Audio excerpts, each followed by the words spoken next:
요한복음 3장 1절에서부터 15절까지의 말씀입니다. 그런데 바리새인 중에 니고데모라 하는 사람이 있으니 유대인의 지도자라.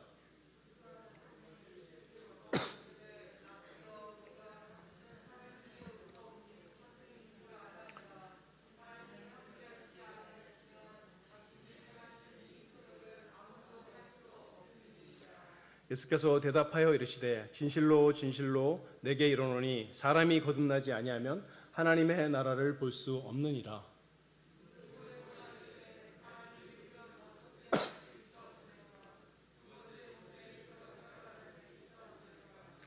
예수께서 대답하시되 진실로 진실로 내게 이르노니 사람이 물과 성령으로 나지 아니하면 하나님의 나라에 들어갈 수 없느니라. 내가 내게 거듭나야 하겠다 하는 말을 놀랍게 여기지 말라.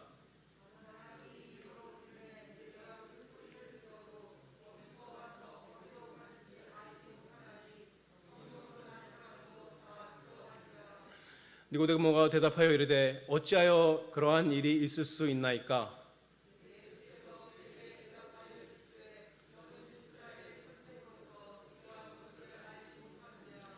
진실로 진실로 내게 이르노니 우리는 아는 것을 말하고 본 것을 증언하노라. 그러나 너희가 우리의 증언을 받지 아니하는도다.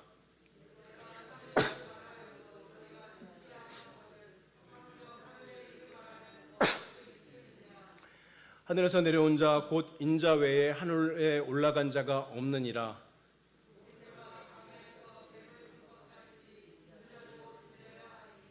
함께 읽으시겠습니다. 이는 그를 믿는 자마다 영생을 얻게 하려 하심이라. 아멘.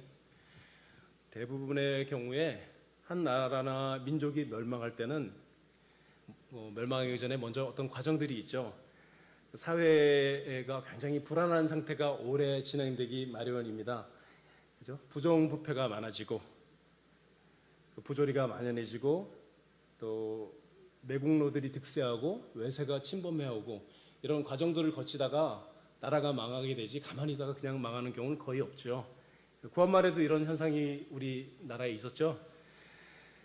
민초들이 극심한 고난을 당하고 관원들은 부정부패를 일삼고 일사오적 같은 내국노들이 득세하는 그런 시간들을 거치다가 결국은 곳곳에서 봉기가 일어나고 나라가 어려운 상태가 진행되다가 결국은 나라가 일제에 먹히게 되고 말았었죠.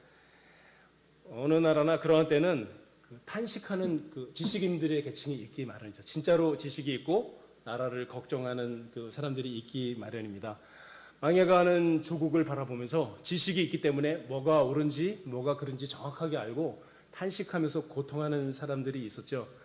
이스라엘도 우리의 구한말과 비슷한, 조금 다르지만 비슷한 그런 시기를 보낸 때가 있었는데 바로 예수님께서 공생애를 시작하기 전후로 해서 그런 시대를 보냈습니다. 당시에 이스라엘의 시대상을 잘 보여주는 사건이 성경에 기록되어 있는데요. 요한복음 2장 13절에 기록되어 있죠. 제가 14절에서부터 15절까지의 말씀을 읽을게요.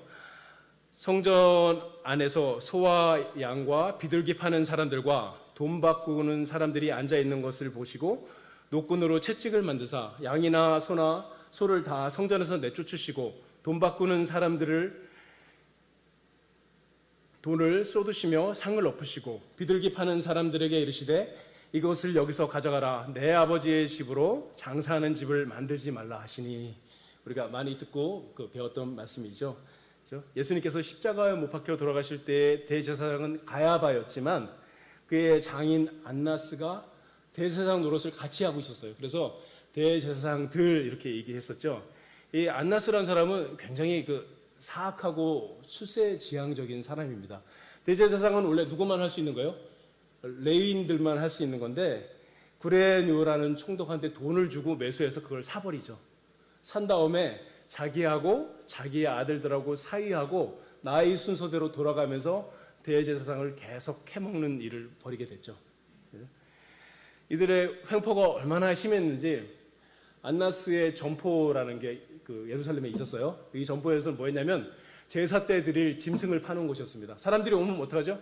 우리 가게에서 파는 짐승은 흠이 없는 것으로 다 확인을 받았으니 그냥 가서 제사 드리면 돼, 이렇게 하고, 만약에 자기네 안나스의 점포에서 사오지 않은 짐승을 가지고 오면 흠이 있을지 모르니까 조사를 해야 된다고 해서 끌고 가서 다시 한 번씩 여러 번 검사를 받게 하는 이런 일을 했었죠.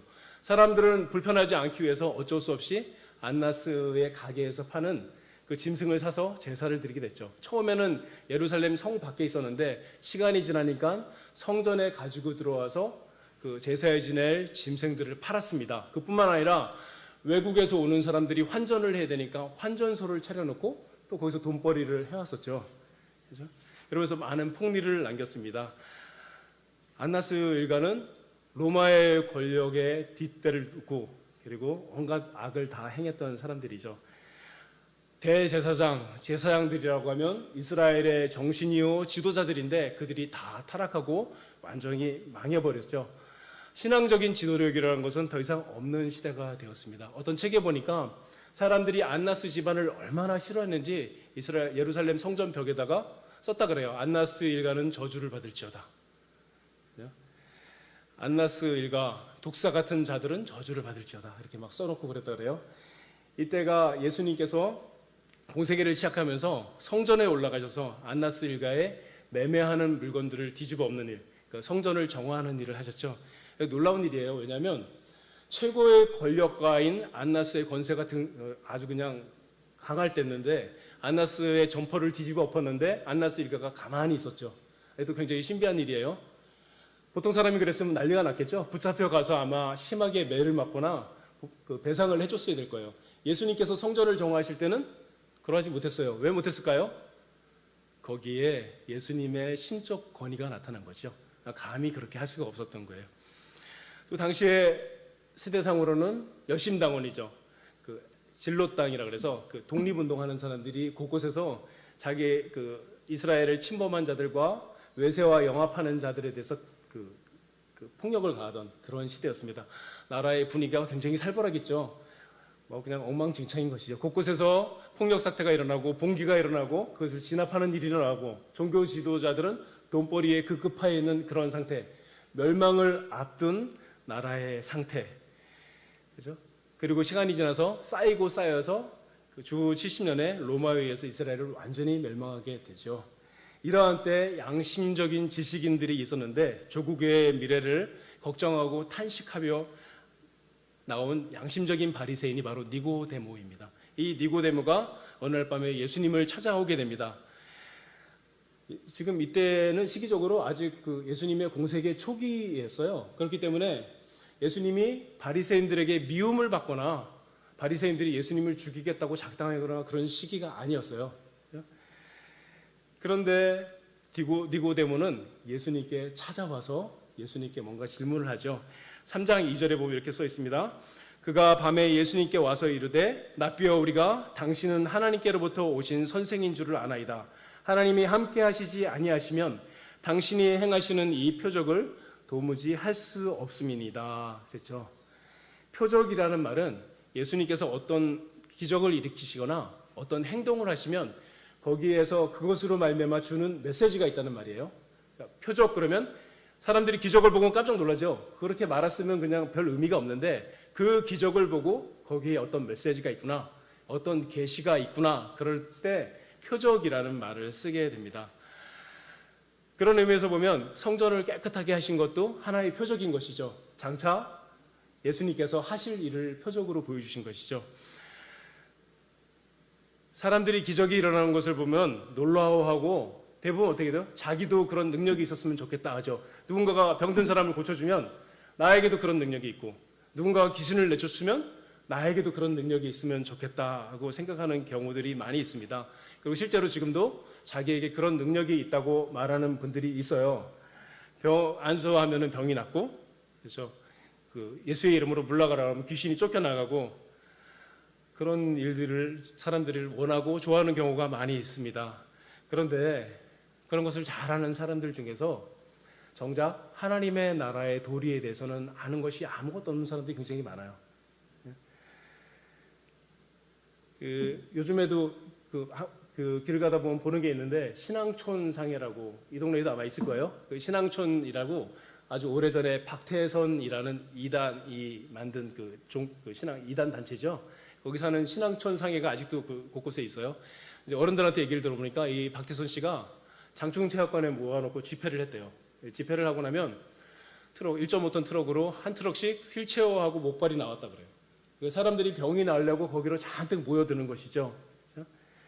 지금도 어떤 사람들은 기적이 일어나거나 특별한 일이 일어나면 그것만 보고 거기에 달려가는 경우가 많이 있습니다. 신명기에 이런 일들에 대해서 이렇게 경고합니다. 신명기 13장 1절에서부터 3절입니다. 너희 중에 선지자나 꿈꾸는 자가 일어나서 이적과 기사를 내게 보이고 그가 내게 말한 그 이적과 기사가 이루어지고 너희가 알지 못하던 다른 신들을 우리가 따라가 섬기자고 말할지라도 너희는 그 선지자나 꿈꾸는 자의 말을 청종하지 말라. 놀랍죠? 신명기, 구약성경 신명기에서 이미 그런 거 하지 말라고 기록이 되어 있습니다. 그렇죠? 소위 기적이나 은사를 많이 가졌다고 얘기하는, 기적을 행할 수 있는 능력을 가졌다고 말하는 은사자들이 있죠. 백번양보에서 어떤 사람이 하나님의 성령님으로 말미암아 특별한 기적을 행하고 어떤 능력이 나타났다고, 그렇다면 그 사람 속에 뭐가 있어야 돼요? 하나님 나라를 아는 정당한 지식과 그리고 그 사람이 하는 바른 말과 그 사람의 바른 삶이 있어야 그게 맞는 것이죠. 그런 건 아무것도 없고 뭐가 맞는지도 모르면서 기적만 일어난다고 그걸 따라다니는 것은 굉장히 곤란한 일인 것입니다. 하나님의 나라를 아는, 하나님 나라에 관한 지식이 전혀 없는데 기적만 일으키고 어떤 능력을 행하면 그게 악마로부터 온 건지 하나님으로부터 온 건지 알 수가 없는 것이죠. 어떤 큰 교회에 어떤 장로님이 지금도 치유 집회를 열심히 하는 분이 있어요. 제가 신문기사에서 읽었는데 거기서 그 집회에 참석했던 어떤 분이 그 자리에서 돌아가신 거예요. 아마 심장마비 같은 걸로 돌아가신 것 같아요. 돌아가셨으면 어떻게 하는 게 정상이에요? 119에 전화해야죠. 그런데 그분이 한 일은 뭐냐면 살아나게 해달라고 기도했다는 거예요. 그래서 아무렇지 일인 거죠. 그렇죠? 뭐가 벌써 없는 거예요? 하나님의 나라를 아는 지식, 정당한 복음 지식이 없기 때문에 그런 일을 행하는 것이죠. 정상적인 사람이라면 어떻게 해야 될까요? 손양원 목사님 전기를 읽어보면 손양원 목사님이 예배 시간에 이제 설교를 하시는데 그 자리에 있던 앞을 못 보는 분이 눈을 떠서 앞을 보는 기적이 일어났대요. 놀라운 기적인 거죠. 실제로 기적이 전기에 나온 거니까 아마 맞다고 생각해요. 그 기적이 일어났을 때 손양원 목사님이 보이신 태도는 뭐냐면 정말 간절하게 자기하고 아무 상관없고 내가 한 일이 아무것도 없고 그냥 하나님께서 하시는 일이니까 이 사실에 대해서 말하지 말라 달라고 그렇게 간절하게 부탁을 하셨다 그래요. 정상적으로 복음을 알고 하나님의 나라를 아는 사람은 그렇게 반응하는 것이죠. 내가 눈못 보는 사람을 낫게 했으니 이제부터 치유 집회를 한다고 이렇게 다니지 않겠죠. 기적을 봤을 때 우리가 어떤 태도를 해야 될까요? 기적 자체에 집중하는 것이 아니라 그 기적을 통해서 주시는 하나님의 메시지가 무엇인가? 그렇죠? 하나님의 말씀에 집중하는 것이 더 중요한 것입니다. 니고데모가 바로 그런 사람이었습니다. 니고데모는 예수님을 보고 예수님이 행하신 어떤 기적을 보고 쫓아온 것이 아니라 예수님이 행하신 기적 속에 있는 계시를 보신 거죠. 예수님의 표적을 보고 예수님이 특별히 하늘로부터 오신 선생님이구나. 그분께 가서 내가 가지고 있던 궁금한 문제를 가지고 여쭤봐야겠다 하고 예수님께 나온 것입니다. 니고데모의 마음속에는 간절한 의문이 있었어요. 어떤 의문이 있었을까요? 여호와 하나님을 섬기는 신앙의 도리들이 다 무너져버리고 하나님의 이스라엘이 다 무너져버리고 우매한 백성들은 헤매고 다니고 있고 고통하고 있고 나라 곳곳에서 폭동과 테러가 일어나고 언제 망할지 모르는 이스라엘의 상태. 종교 지도자들은 밥벌이로 종교 일을 하고 있습니다. 양심이 있는 지식인 니고데모는 그 가운데 탄식하며 기다리고 있었습니다. 이 모든 것들을 종식시킬 하나님의 나라는 언제 오는 것입니까? 니고데모가 이렇게 생각할 수 있었던 이유는 구약 성경을 알고 있었기 때문이죠. 구약 성경 이사야서에서 이렇게 말씀하고 있습니다. 이사야서 11장 1절에서부터 9절까지의 말씀을 제가 읽어볼게요. 이새 줄기에서 한 싹이 나며 그 뿌리에서 한 가지가 나서 결실할 것이요 그의 위에 여호와의 영 곧 지혜와 총명의 영이요 모략과 재능의 영이요 지식과 여호와를 경외하는 영이 강림하시리니 그가 여호와를 경외함으로 즐거움을 삼을 것이며 그의 눈에 보이는 대로 심판하지 아니하며 그의 귀에 들리는 대로 판단하지 아니하며 공의로 가난한 자들을 심판하며 정직으로 세상의 겸손한 자를 판단할 것이며 그의 입에 막대기로 세상을 치며 그의 입술의 기운으로 악인을 죽일 것이며 공의로 그의 허리띠 삼으며 성실로 그의 몸에 띠를 삼으니라. 단순히 로마의 압제에서 벗어나는 것이 아니라 하나님의 공의가 가득하고 하나님의 공의로 말미암는 질서가 온 세계에 퍼져서 온 우주와 작은 피조물 동물에게까지도 퍼져서 하나님을 아는 지식이 가득한 나라가 오기를 바란 것이죠. 그래서 6절에서부터 이렇게 얘기해요. 그때에 이리가 어린 양과 함께 살며 표범이 어린 염소와 함께 누우며 송아지와 어린 사자와 살찐 짐승이 함께 있어 어린 아이에게 끌리며 암소와 곰과 함께 먹으며 그것들의 새끼가 함께 엎드리며 사자가 소처럼 풀을 먹을 것이며 젖먹는 아이가 독사의 구멍에서 장난하며 젖된 어린아이가 독사의 굴에 손을 놓을 것이라. 내 거룩한 산 모든 곳에서 해됨도 없고 상함도 없을 것이니 이는 물이 바다를 덮음같이 여호와를 아는 지식이 세상에 충만할 것이니라. 니고데모는 이런 말씀들을 통해서 하나님 나라에 대한 소망을 가지고 있었습니다. 그러나 하나님 나라가 현세적으로 임해야 될 이스라엘에는 그런 기미가 전혀 보이지 않았던 것이죠. 이걸 가지고 예수님께 와서 질문한 것입니다. 니고데의 마음을 아시는 예수님께서 니고데의 마음에 질문을 아시고 한 번에 이 대답을 하시죠. 니고데모야, 내가 하나님의 나라를 바라느냐? 그러나 내가 알아야 할 것이 있다. 3절에서 이렇게 말씀합니다. 진실로 진실로 내게 이르노니 사람이 거듭나지 아니하면 하나님 나라를 볼 수 없느니라. 그 나라는 거듭나야 들어갈 수 있는 나라란다, 이렇게 말씀하신 것이죠. 니고데모는 아마도 이 말씀의 의미를 이 당시에는 이해하지 못했을 것입니다. 나중에 오순절에 성령님이 강림하신 다음에야 예수님께서 하신 이 말씀을 이해할 수 있을 거예요. 전설에 의하면 니고데모는 나중에 예수님을 믿었고 스데반이 순교할 때 산헤드린 공회에서 쫓겨나서 예루살렘 밖으로 추방당했다 그래요. 우리는 1절과 15절 사이에서 중요한 단어 3개를 보게 됩니다. 첫 번째, 거듭났다는 말이고, 두 번째, 하나님의 나라이고, 세 번째는 영생이라는 단어이죠. 거듭났다는 말이 많이 들어봤죠? 거듭났다는 말이 무슨 말이에요? 거듭났다는 말은 죽어있던 영혼에 새 생명의 원리가 심겨졌다는 말입니다. 그렇죠? 우리가 이것을 중생 또는 거듭난 이렇게 말합니다. 사람이 거듭나면 즉시 자신이 죄인인 것을 알게 되고 하나님이 살아계시다는 것을 알게 되고 하나님을 섬겨야 될 분이라는 것을 알게 되죠. 하나님을 왕으로 알게 되니 하나님의 나라에 들어가게 됩니다. 그러면 하나님 나라는 어디 있을까요? 하나님 나라는 어디 있어요?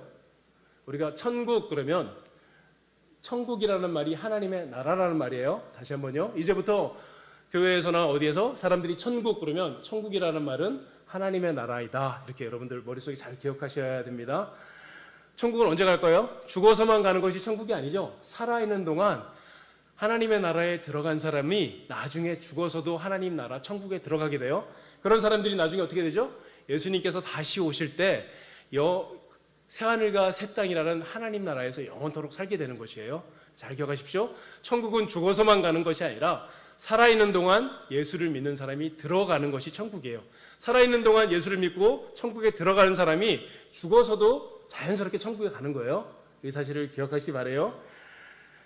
누가복음 17장 20절과 21절에서 이렇게 말합니다. 바리새인들이 하나님의 나라가 어느 때 임하니까 묻거늘 예수께서 대답하여 이르시되 하나님의 나라는 볼 수 있게 임하는 것이 아니요 또 여기 있다 저기 있다고도 못하리니 하나님의 나라는 너희 안에 있느니라. 이 말씀을 얘기하면 사람들이 생각하죠. 하나님의 나라가 마음속에 있다. 그렇게 생각하는 것도 좋아요. 근데 이게 어떻게 되냐면요, 예수님이 서 계신데 바리새인들이 예수님을 둘러싸고 물어본 거예요. 둘러싸고 물어보니까 하나님의 나라는 너희들 가운데, 예수님 자신을 얘기하는 거예요. 예수님 자신을 가리켜서 하나님의 나라가 여기 있다 말씀하신 거죠. 예수님께서 이 땅에 사람으로 성육신하실 때 하나님의 나라가 이 땅에 임하게 되셨죠. 그래서 하나님의 나라가 이 땅에 와 있는 거예요. 2000년 전에 예수님께서 오셨을 때 이미 하나님 나라가 이 땅에 오게 됐고, 누구든지 예수님을 믿는 사람은 죽기 전에 살아있는 동안에 이미 하나님 나라에 들어간 사람이 되는 것입니다. 그렇죠? 그러면 영생은 무엇일까요? 제가 여러 번 말씀드렸죠. 영생은 뭐예요? 영원히 사는 것은 영생이 아니에요. 영원히 사는 것이 영생이 아니라, 영생은 그것보다 훨씬 더 깊고 큰 의미가 있죠. 그렇죠? 하나님의 나라의 백성으로 살아가는 높은 수준의 삶의 질을 영생이라고 얘기해요. 예수 그리스도를 믿고 거듭나고 그리스도와 연합한 생명을 가진 것, 그것도 영생이죠. 그 영생의 생명, 영원한 생명을 가지고 높은 수준의 삶을 살아가는 것이 바로 영생을 누리는 삶이 되는 것입니다. 하나님의 생명을 가지고, 하나님과 연합한 생명을 가지고 높은 수준의 하나님 나라의 삶을 살아가는 것이 바로 영생의 삶을 사는 것이 되죠. 거듭나야 하나님의 나라는 들어가고, 하나님 나라에 들어간 사람이 살아가는 높은 삶의 수준을 영생이라고 얘기해요. 이제부터 여러분들은 이 얘기를 들었으니까 영원히 사는 것이 영생이다 이렇게 생각하시면 안 돼요. 그보다 더 깊은 의미가 있는 것이죠. 그래서 첫 번째 중요한 것은 거듭났는가 하는 의미이죠. 왜 거듭나야만 될까요? 거듭나지 않으면 하나님 나라에 들어갈 수가 없기 때문이죠. 거듭남이 필요한 이유는 무엇일까요? 거듭나지 않으면 왜 사람은 하나님 나라에 들어갈 수 없을까요? 사람은 몸과 영혼으로 되어 있죠. 근데 죄를 지음으로 말미암아 영혼에 특별한 일이 생겼죠. 영적인 죽음을 맞이하게 됐어요. 사람들은 흔히 영혼이 죽어 있다 이렇게 얘기합니다. 영혼이 가진 주된 기능이 있는데 뭘까요? 영혼이 여러 가지 기능을 해요. 그런데 영혼이 가지고 있는 가장 주된 기능은 뭐냐면 하나님을 알고 하나님을 예배하는 기능이에요. 근데 죄로 말미암아 이 기능이 다 죽어 있죠. 그래서 예수님을 믿지 않는 사람들은 하나님에 대해서 얘기하면 하나님을 알지도 못하고 하나님을 믿지도 못하는 거예요. 왜냐하면 영혼이 죽어 있기 때문에. 영혼이 죽어 있기 때문에 하나님을 알지 못하고 하나님을 믿지 아니할 뿐만 아니라 오히려 하나님을 대적하고 하나님을 반대하고 하나님의 원수로 살아가는 것이죠. 그렇기 때문에 하나님을 대적하고 하나님을 반대하고 원수로 살아가는 자는 하나님의 나라에 들어갈 수가 없는 것입니다. 그 영혼이 깨끗해지고 새롭게 거듭나야지만 하나님의 나라에 들어갈 수가 있는 거예요. 그럼 어떻게 하면 거듭날 수 있을까요? 구원파라는 이단이 있죠. 많이 알고 있어요. 구원파라는 이단이 쓴 책 중에 대표적인 게 죄사함 거듭남의 비밀이라는 책입니다. 그렇죠? 구원파는 영지주의 이단이에요. 이 사람들은 어떻게 구원을 받을까요? 예수님을 믿으면 과거, 현재, 미래의 모든 죄를 사함받았기 때문에 더 이상 회개할 필요가 없다는 사실을 깨달으면 구원받는 거예요. 그렇기 때문에 이 사람들이 뭘 얘기할 수 있었어요? 몇 월, 며칠, 몇 시에 구원받았냐고 물어볼 수가 있는 거예요. 그걸 깨닫는 시간이 구원받은 시간이기 때문에. 예수님을 믿으면 과거, 현재, 미래의 모든 죄를 사함받았다는 것을 깨닫는 순간 그 사람은 거듭난 것이고 구원받는다고 가르쳐요. 그렇지 않죠? 거듭나는 건 그렇게 거듭나는 게 아니에요. 우리는 복음을 깨닫고 구원받는 것이 아니라 복음을 믿음으로 거듭나는 게 되는 것이죠. 구원파하고 우리라는 건널 수 없는 간격이 있어요. 특별한 것을 깨달아서 구원받는 것이 아니라 우리는 예수 그리스도의 복음을 믿음으로 구원받습니다. 그렇죠? 사람은 어떻게 거듭날 수 있을까요? 사람이 거듭나는 것은 성령 하나님께서 어떤 사람 속에서 그 사람의 영혼을 변화시키는 일이 먼저 있어야죠. 어떤 사람의 영혼을 변화시키는 일은 언제 하게 될까요? 하나님께서 언제든지 할 수 있어요. 그런데 언제 하실까요? 주로 하시는 것은 하나님의 말씀을 들을 때, 복음을 들을 때, 하나님 예배 와서 예배를 드리는 자리에 있을 때, 누군가가 전도해 주는 말씀을 들을 때 성령 하나님께서 말씀을 사용하시고 말씀과 함께 하셔서 그 사람의 영혼을 변화시키게 되는 것이죠. 그래서 거듭나는 것은 사람이 알 수가 없어요. 구원파처럼 언제 거듭났냐고 물을 수가 없어요. 왜냐하면 사람이 알 수가 없기 때문입니다. 거듭나는 것은 그 사람의 영혼 속에서 일어나는 일이요, 무의식에서 일어나는 일이에요. 의식할 수 있는 일이 아니에요. 그럼 우리는 거듭난 걸 언제 알 수 있을까요? 어떻게 알 수 있을까요? 어떤 사람이 회개하고 예수님을 믿으면 거듭난 사람이에요. 거듭났기 때문에 회개하고 예수님을 믿는 거예요. 그리고 어떤 사람이 예수님을 믿으면 거듭나요. 그렇죠? 논리적으로 얘기했을 때는 먼저 거듭나고 예수님을 믿는 것이고, 우리가 보기에 현상적으로는 누가 예수님을 믿으면 그 사람은 거듭난 사람인 것이죠. 그러니까 거듭났다는 건 결과로만 알 수 있어요. 여러분이 예수님을 믿고 있죠? 여러분이 예수님을 믿고 있으면 여러분은 다 거듭난 사람들이에요. 다시 거듭나기 위해서 무엇을 할 필요가 없죠. 거듭나는 것은 한 번만 있으면 족한 일인 것입니다. 누구든지 예수님을 믿고 있으면 그 사람은 이미 거듭난 사람인 것입니다. 이거 외에 다른 거듭나는 방법을 이야기하는 사람들은 다 이단이에요. 그렇죠? 잘 기억하십시오. 예수 믿으면 거듭난 사람이요, 거듭나지 않은 사람은 어떻게 해야 돼요? 예수님을 믿으면 거듭나게 되는 것입니다. 이 사실을 꼭 마음속에 명식하시기 바랍니다. 이 일을 위해서, 우리를 거듭나게 하기 위해서, 우리를 하나님을 섬기는 사람으로 만들기 위해서 예수님께서 십자가에 못 박혀 죽으신 것이죠. 그래서 14절과 15절에서 이렇게 말씀합니다. 모세가 광야에서 뱀을 든 것 같이 인자도 들려야 하리니 이는 그를 믿는 자마다 영생을 얻게 하려 하심이라. 그러므로 예수님이 십자가에 달려 돌아가신 이유는 저와 여러분이 거듭나서 하나님 나라에 들어가서 영생을 누리며 살게 하기 위해서인 것이에요. 사랑하는 여러분, 예수님을 믿고 계시죠? 예수님을 믿고 있으면 여러분은 이미 거듭난 사람입니다. 이미 하나님 나라 천국에 들어와 있는 사람입니다. 예수님을 믿는 우리는 이미 날마다 천국의 삶을 살아가고 있는 사람들인 것입니다. 그런데 우리에게 심각한 문제가 있죠. 그게 뭘까요? 이미 하나님 나라에 들어와 있는데 영생을 누리는 생활을 하고 있지 못한 것입니다. 영생은 다른 것이 아니라 영생은 하나님의 백성만 누릴 수 있는 수준 높은 삶이죠. 하나님이 함께 하시며 하나님과 사귀면서 살아갈 수 있는 높은 수준의 삶이 바로 영생을 누리는 삶입니다. 사랑하는 여러분, 하나님과 사귀고 있습니까? 하나님과 교제하고 있습니까? 우리를 억누르고 때리고 억압하고 핍박해오는 여러 가지 일들이 우리를 괴롭게 하지만 여러분들의 영혼 속에서 어떤 고통과 괴로움 속에서도 파괴되지 않고 눌리지 않고 사라지지 않는 기쁨과 생명이 영혼 속에서 솟아나 올라오고 있어요? 그 올라오는 생명을 붙들고 살아가고 있습니까? 그 올라오는 생명을 가지고 살아가고 있으면 영생을 누리면서 살아가고 있는 것이고, 그것과 아무 상관없이 살아가고 있다면 영생의 삶을 살지 못하고 있는 것입니다. 최근에 외국에 나가 있는 아는 친구랑 길게 전화통화를 한 적이 있는데 너무 힘들고 괴로워서 한국에 돌아가고 싶은데 상황이 열리지 않는데요. 그렇죠? 그 괴로운 사정을 구구절절히 얘기합니다. 너무 값은 답답한 얘기들을 같이 듣고 같이 괴로워했죠. 그렇죠? 그 친구의 하는 말은 그거죠. 한국에만 들어가면 내 인생의 모든 문제가 해결될 것 같다. 그렇죠? 충분히 이해하고 괴로운 일이죠. 저에게도 심각한 문제가 있었습니다. 아주 오랫동안 결혼을 하지 못해서 괴로워하다가 최근에 해결됐죠. 여러분들이 많이 와주셔서 축하해 주셔서 제가 얼마나 감사했는지 이 자리에서 한번 꼭 말씀드리고 싶었어요. 너무너무 감사합니다. 결혼한 것만큼이나 여러분들이 축하해 주신 것이 얼마나 감격스럽고 감동되고 감사했는지 몰라요. 그러나 이만큼 살고 보니까 제가 분명히 마음속에 알고 있는 것이 있습니다. 끝이 아니죠. 제가 앞으로 살아가는 수많은 날 동안 또 앞으로도 수많은 문제들이 저를 괴롭힐 거에 될 것입니다. 그렇죠? 우리의 인생을 다하는 날까지 우리 인생 앞에는 변하지 않고 끝나지 않은 문제들이 계속해서 찾아오게 될 것이에요. 여러분들은 어떤 문제를 가지고 있습니까? 자녀들의 문제예요? 건강의 문제예요? 혹시 금전적인 문제로 고통하고 있습니까? 혹시 신앙생활하는 게 힘듭니까? 남들에게 말하지 못하는 죄악 가운데 있으면서 고통하고 있습니까?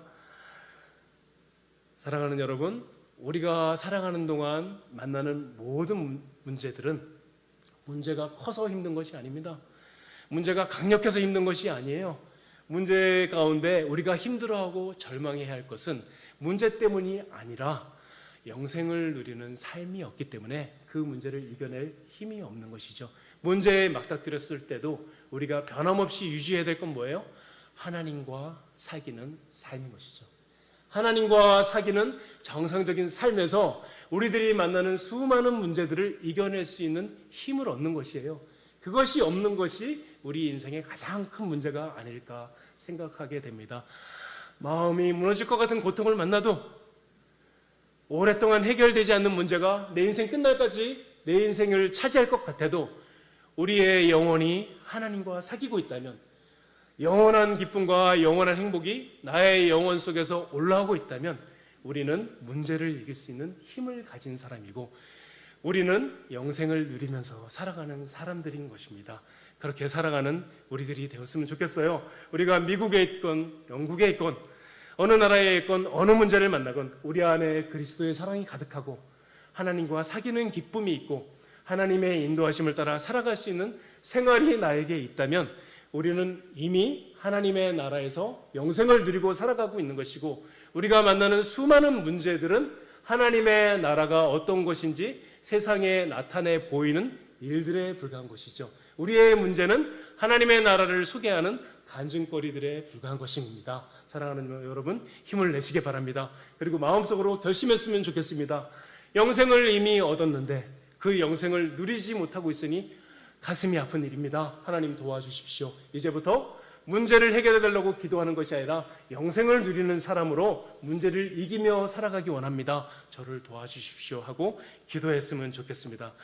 영생의 삶이 이 자리에 계신 모든 분들에게 또 우리 교회 가운데 가득해서 영생을 누리고 살아온 간증들이 교회 안에 넘쳐나는 우리 동작중앙교회가 되었으면 좋겠습니다. 아멘.